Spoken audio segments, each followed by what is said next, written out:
भोपाल में कर्मयोगी बने विषय पर आयोजित एक दिवसीय कार्यशाला का आयोजन किया गया। कार्यशाला में डॉक्टर मोहन यादव शामिल हुए। उन्होंने कर्मयोग के महत्व पर प्रकाश डालते हुए कहा, कर्मयोगी बनने के लिए निस्वार्थ सेवा भाव और कर्तव्य परायणता आवश्यक है।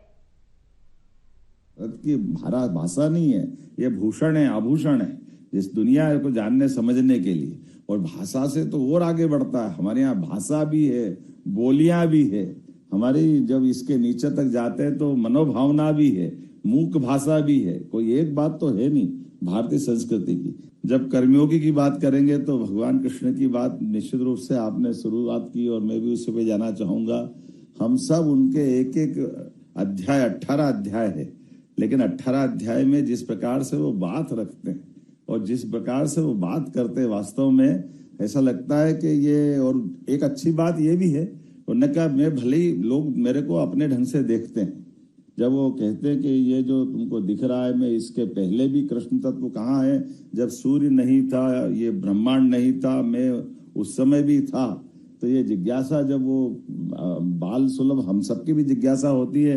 भगवान कृष्ण तो अभी तो कल की तो बात है जब वो वसुदेव देवकी जी के आंगन से सुधानंदन बनते हुए दुनिया देख रही थी, तो उनको लगा कि ये कौन सी दुनिया में पहुंचा दी है, कहाँ की बात कर रहे हो, ये सूर्य चंद्र के पहले आप कैसे हो गए। तो उन्होंने कहा नहीं, मैं ऐसे हो गया कि मैं अपनी योग स्थिति से, और मैं क्या इस पृथ्वी पर जो भी जिसको भी आना है सबका अपना समय रहता है और सबका समय होने में कर्मवाद से, कर्म सिद्धांत से कोई नहीं बच सकता।